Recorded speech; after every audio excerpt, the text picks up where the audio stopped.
The final challenging calculation that we're going to look at enables us to work out the concentration and volume of different solutions. We're going to use this equation here for that. Concentration times volume equals moles. We have to be careful when using this equation because of the units. Concentration is always in moles per decimetre cubed. The volume is sometimes in decimetres cubed, which is okay because it matches up to the decimetres cubed in concentration, but sometimes it is in centimetres cubed. And if that's the case, we need to first divide the volume by 1,000 so that it's in decimetres cubed, because there is 1,000 centimetres cubed in 1 decimetres cubed. The first example I'm going to look at is a slightly easier question that just involves rearranging this equation. So there is 2 moles HCl in 250 centimetres cubed solution.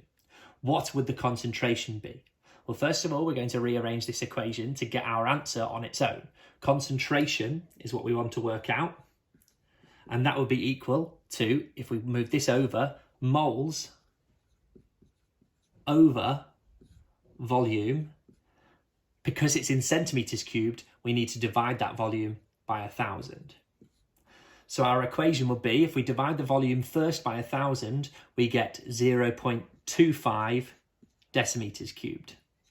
Therefore, our equation will be moles, which is 2 moles, over 0.25, which gives us the answer of 8 moles per decimetre cubed.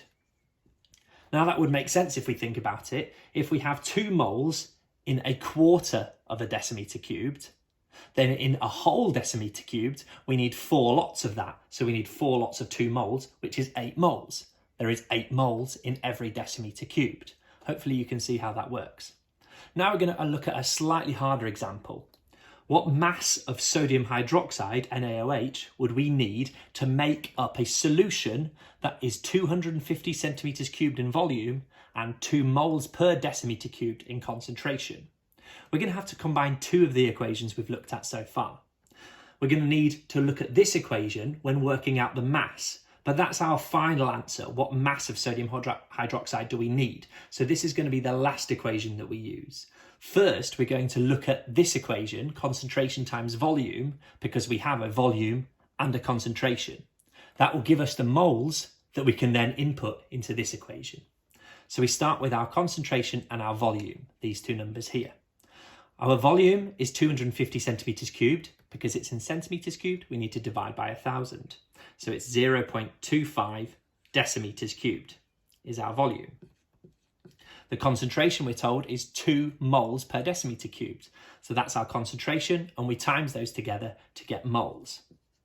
So therefore we know we have 0.5 moles.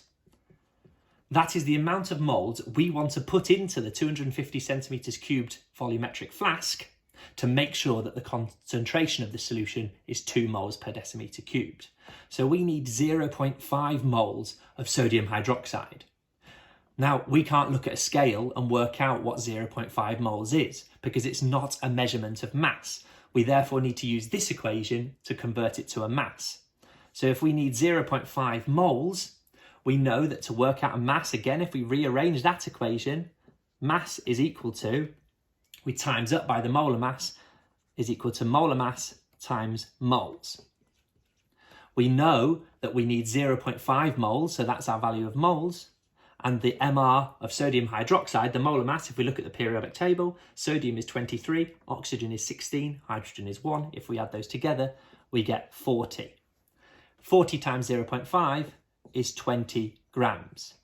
This is something the technicians might do. So if they wanted to make a solution in a 250 centimetre cubed flask that had 2 moles per decimetre cubed as the concentration, they would have to work backwards to find out what mass of sodium hydroxide they would need to add.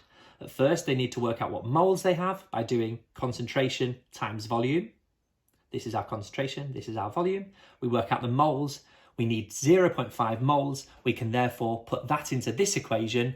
Moles times MR, 0.5 moles from the first part, times 40, which is the molar mass of sodium hydroxide from the periodic table. And we times those together to work out what mass of sodium hydroxide we would need to add to the flask.